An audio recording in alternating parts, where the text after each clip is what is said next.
வணக்கம். தமிழாரத்தின் காலை நேர செய்திகளோடு இணைந்து கொள்ளும் நான் மதுஸ்ரீ மகேந்திரன். விரிவான செய்திகளுக்கு செல்ல முன்பதாக முதலில் தலைப்புச் செய்திகள். ரணிலின் பணியாளருக்கு நாளொன்றுக்கு வழங்கப்பட்ட சம்பளம். அல் ஜசீரா எழுப்பிய கேள்வி. ரணிலின் குடியுரிமையை குறிவைக்கும் அரசியல்வாதி. வெளிநாட்டில் தொழில் புரியும் இலங்கையர்களுக்கு மகிழ்ச்சியான தகவல். திருமணத்துக்கு பின் ஆபாசமாக உரையாடக்கூடாது, நீதிமன்றம் உத்தரவு. டெஸ்லாவை வெறுக்கும் ஜெர்மனியர்கள் 94% பேர் வாங்க மறுப்பு. நியூ ரங்கராஸ் தங்க சுரங்கம், Markham and Steeles, 6055 Steeles Avenue East, C102. தொடர்பென விரிவான செய்திகள். முன்னாள் ஜனாதிபதி ரணில் விக்ரமசிங்கே 2023 செப்டம்பரில் ஐக்கிய ராஜ்யத்துக்கு மேற்கொண்ட தனிப்பட்ட பயணத்தின் போது 1000 பவுண்டுகளுக்கு ஒரு பணியாளரை வேலைக்கு அமர்த்தியதாக சபை தலைவர் அமைச்சர் விமல் ரத்நாயக்க தெரிவித்துள்ளார். இந்த 1000 பவுண்டுகள் என்பது குறித்த பணியாளருக்கான ஒரு நாள் சம்பளம் என்று அவர் குறிப்பிட்டுள்ளார்.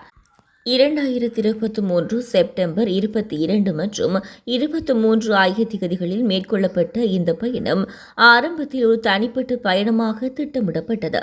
எனினும் ரணில் விக்ரமசிங்கே, தமது மனைவி சேனாரத்ன திசாநாயக்க, சாண்ட்ரோ பெரேரா, ஒரு மருத்துவர், பாதுகாப்பு பணியாளர்கள் மற்றும் ஒரு மேம்பட்ட பாதுகாப்பு குழு உள்ளிட்ட 10 பேர் கொண்ட குழுவுடன் வோல்வர்ஹாம்ப்டன் மற்றும் லண்டனுக்கு பயணம் செய்தார்.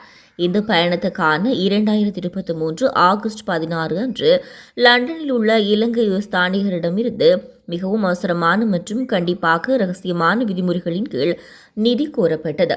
இந்த பயணம் ஆரம்பத்தில் தனிப்பட்ட பயணமாக கருதப்பட்டாலும் அதனுடன் தொடர்புடைய செலவுகள் சுமார் 40,000 பவுண்டுகள் உயர்ந்தன. இந்த பயணத்தின் நோக்கம் திருத்தப்பட்டு அது ஒரு அதிகாரப்பூர்வ பயணமாக மறுவகைப்படுத்தப்பட்டது. இந்த நிலையிலே குறிப்பாக பணியாளரின் சேவைகளுக்காக 2000 பவுண்டுகள் செலுத்தப்பட்டன. எனவே இந்த பயணத்துக்கான செலவுகள் குறித்து அமைச்சர் உட்பட வெளியுறவு அமைச்சக அதிகாரிகள் முழுமையான விசாரணை நடத்த வேண்டும் என்று அமைச்சர் விமல் ரத்நாயக்க அழைப்பு விடுத்தார்.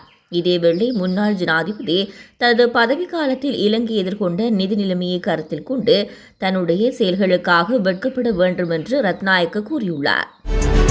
பட்டளந்த ஆணைக்குழு அறிக்கையை அடிப்படையாக கொண்டு முன்னாள் ஜனாதிபதி ரணில் விக்ரமசிங்கவின் குடியுரிமை பறிக்கப்படுமா அல்லது அவர் மீது வழக்கு தொடரப்படுமா என்று முன்னாள் அமைச்சர் சம்பிக்க ரணவக்க கேள்வி எழுப்பியுள்ளார். உள்ளூராட்சி மன்ற தேர்தலில் கொழும்பு மாவட்டத்தில் ஐக்கிய குடியரசு முன்னணியில் விகாரை சின்னத்தில் கொழும்பில் களமிறக்கப்படவுள்ள வேட்பாளர் வேட்புமனுவில் கையெழுத்திடும் நிகழ்வு நேற்று இடம்பெற்றது. இந்நிகழ்வின் பின்னர் ஊடகங்களுக்கு கருத்து வெளியிடும் போது சம்பிக்க ரணவக்க இதனை தெரிவித்துள்ளார். இது தொடர்பில் அவர் மேலும் கூறுகையில், பட்டளந்த ஆணைக்குழு அறிக்கை தொடர்பில் அரசாங்கம் அதன் அடுத்த கட்ட நடவடிக்கை என்ன என்பது தெரிவிக்க வேண்டும். இந்த நடவடிக்கைகள் அரசியல் நோக்கத்துக்காக முன்னெடுக்கப்படவில்லை. அரசியல் நோக்கம் இருந்தால் இது அரசாங்கம் ஆட்சிக்கு வந்தவுடனே இவ்வாறான விடயங்கள் தொடர்பில் விசாரணைகள் முன்னெடுக்கப்பட்டிருக்கும். இது அல் ஜசீரா எழுப்பிய கேள்வியால் ஏற்பட்ட விளைவாகும்.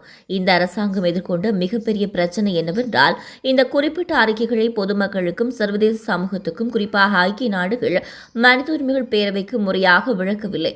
அல் ஜசீரா நேர்காணலும் இதுவே இடம்பெற்றது. எவ்வாறிருப்பினும் இதனை ஒரு சாரார் மீது மாத்திரம் சுமத்துவது பொருத்தமானதென நாம் கருதவில்லை. 1987 முதல் 1990 வரை இருதரப்புகளுமே இவ்வாறு கொலை செய்யும் போட்டிகளிலே இருந்தனர். அந்த வகையில் கொலைகளில் ஜேவிபியும் அன்று பங்கேற்றது. எனவே அவர்களுக்கும் இவ்விவகாரத்தில் பொறுப்பு இருக்கிறது. அந்த பொறுப்பை தட்டி கழிக்க முடியாது. மறுதரப்பும் அதையே செய்தது. அந்த தரப்பு அதிக எதிரிகளை கொன்றதால் அவர்கள் வெற்றி பெற்றனர் என்று கூறப்படுகிறது. அதற்காகத்தான் இந்த நடவடிக்கை முன்னெடுக்கப்படுகிறது என்றால், தனித்தனி இடங்களில் ஒருதலை பட்சமாக செயல்படுவதற்கு பதிலாக இருதரப்பினரும் செய்த கொலைகளை விசாரிக்க ஒரு முறையான சுயாதீன ஆணைக்குழு நியமிக்கப்பட வேண்டும் என கூறினார். சுற்றுலாத்துறை மற்றும் வெளிநாடுகளில் பணிபுரியும் இளைஞர்களுக்கு ஏற்கனவே அறிமுகப்படுத்தப்பட்டுள்ள பங்களிப்பு ஓய்வூதிய முறை குறித்து வெளியுறவு அமைச்சர் விஜித ஹேரத் நேற்று நாடாளுமன்றத்தில் சிறப்பு அறிக்கை ஒன்றை வெளியிட்டார். இது தொடர்பில் பேசிய அமைச்சர், சம்பந்தப்பட்டவர்களுக்கான ஓய்வூதிய முறை ஏற்கனவே தொடங்கப்பட்டுள்ளதாகவும் எதிர்காலத்தில் இந்த 2 துறைகளிலும் உள்ளவர்களுக்கு இதை வலுவான முறையில் அறிமுகப்படுத்த நடவடிக்கை எடுக்கப்படும் என்றும் கூறினார். நமது நாட்டிலிருந்து வெளிநாடுகளுக்கு வேலைக்காக செல்லும் வெளிநாட்டு தொழிலாளர்கள் தொழிலாளர்களுக்கு ஓய்வூதியம் வழங்குவதற்கான கோரிக்கை நீண்ட காலமாக இருந்து வருகிறது. மேலும் நமது சுற்றுலாத்துறையில் சாரதிகள், சுற்றுலா வழிகாட்டிகள் மற்றும் மறைமுகமாக சுற்றுலாத்துறையில் பணிபுரியும் பலர் வயதாகும் போது தங்கள் வாழ்வாதாரத்தை இழக்கின்றனர். எனவே அவர்களுக்கு ஓய்வூதிய முறையை அறிமுகப்படுத்தும் திட்டம் உள்ளது. சமூக வலுவூட்டல் அமைச்சகத்தில் ஏற்கனவே ஒரு சமூக பாதுகாப்பு நிதி உள்ளது. இலங்கை வெளிநாட்டு வேலைவாய்ப்பு பணியகம் ஏற்கனவே அந்த நிதியுடன் ஒரு புரிந்துணர்வு ஒப்பந்தத்தில் கையெழுத்திட்டுள்ளது.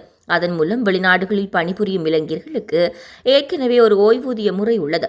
ஆனால் பல வெளிநாட்டு தொழிலாளர்களுக்கு இது தெரியாது. இந்த நிதி அல்லது பங்களிப்பு ஓய்வூதிய முறை மூலம் நிறுவப்பட்ட ஓய்வூதிய முறை விழிப்புணர்வு பிரச்சாரங்கள் மூலம் பலப்படுத்தப்படும் என்று நாங்கள் நம்புகிறோம். வலுவான விழிப்புணர்வு பிரச்சாரங்கள் மூலம் இரு துறைகளிலும் உள்ளவர்களுக்கு இதை அறிமுகப்படுத்த நாங்கள் நடவடிக்கை எடுத்துள்ளோம் என்றார்.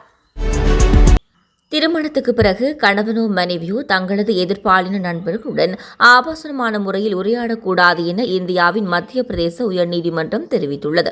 அதனை எந்த கணவரும் தனது மனைவிடமிருந்து இதுபோன்ற செயல்களை பொறுத்துக் கொள்ள மாட்டார் மத்திய பிரதேச உயர்நீதிமன்றம் தெரிவித்துள்ளது. இந்த சம்பவம் தொடர்பில் மேலும் தெரிய வருகையில், விவாகரத்து வழங்கிய நீதிமன்றத்தின் தீர்ப்பை எதிர்த்து மத்திய பிரதேச உயர்நீதிமன்றத்தில் மனைவி மேன்முறையீடு செய்திருந்தார். இந்த வழக்கு நீதிபதிகள் விவேக் ருஷியா மற்றும் கஜேந்திர சிங் ஆகியோர் அடங்கிய அமர்வு முன்பு விசாரணைக்கு வந்தது. மனைவி தனது ஆண் நண்பர்களுடன் அவளது பாலியல் வாழ்க்கை குறித்து ஆபாசமான முறையில் வாட்ஸ்அப்பில் சாட் செய்ததை நீதிமன்றில் கவனத்தில் கொண்டு பல்வேறு கருத்துக்களை தெரிவித்தது. அதாவது, திருமணத்துக்கு பிறகு கணவரோ மனைவியோ தங்களுடைய நண்பர்களுடன் கண்ணியமற்ற முறையில் ஆபாசமான உரையாடலில் ஈடுபடக்கூடாது. தன்னுடைய மனைவி மொபைல் மூலம் இத்தகைய மோசமாக பேசுவதை எந்த கணவரும் பொறுத்துக் கொள்ள மாட்டார். அத்தோடு திருமணத்துக்கு பிறகு கணவன் மனைவி இருவரும் நண்பர்களுடன் மொபைல் மற்றும் பிற வழிகளில் உரையாடலாம். ஆனால் அந்த உரையாடல் கண்ணியமானதாக இருக்க வேண்டும்.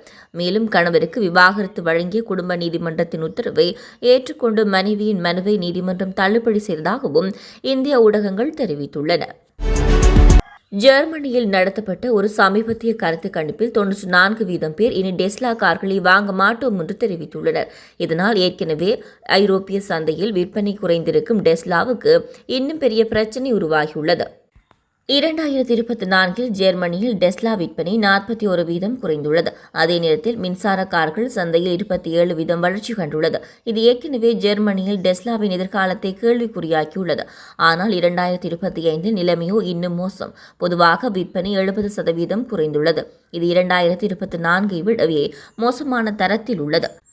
T-Online செய்தி நிறுவனம் நடத்திய 1,00,000 பேர் பங்கேற்ற கருத்து கணிப்பில் மிகுந்த எதிர்வினை வெளிப்பட்டுள்ளது. 94% பேர் இனிமேல் டெஸ்லா வாங்க மாட்டோம் என்று கூறியுள்ளனர். இது ஜெர்மனியர்கள் டெஸ்லாவை முற்றிலும் புறக்கணிக்கின்றார்கள் என்பதற்கான உறுதியான சான்றாகும். இந்நிலையில் மாடல் Y புதிய வடிவம் விற்பனையை மீண்டும் உயரும் என்று சில பங்குதாரர்கள் நம்பினாலும் இவ்வளவு பாரிய எதிர்ப்புக்கு மத்தியில் டெஸ்லா வளர்ச்சி சந்தேகமாக உள்ளது. ஜெர்மனியில் டெஸ்லா தனது நடவடிக்கைகளை குறைக்க நேரிடும் என தொழில்நுட்ப விமர்சகர்கள் கருதுகின்றனர். இத்துடன் தமிழாரத்தின் காலை நேர பிரதான செய்திகள் நிறைவடைகின்றன. தமிழாரம் செய்திகளை யூடியூப் சேனல் வழியாக பார்வையிட முடிவதுடன் www.tamilaram.news என்ற இணையதளம் மூலமாகவும் பார்வையிட முடியும். தொடர்ந்தும் தமிழாரம் செய்திகளோடு இணைந்திருங்கள். வணக்கம். SS Brothers Trends Grand Opening and Mega Sale. Canada மண்ணில் தமிழர்களின் மத்தியில் ஆண்களின் நவநாகரிக ஆடைகளின் தெரிவாக 8/2/2025 அன்று இம்மாதம் சனிக்கிழமை மார்னிங் சைட் அவென்யூ யூனிட் 9 கோலாகலமாக திறந்து வைக்கப்பட இருக்கின்றது SS Brothers Trends.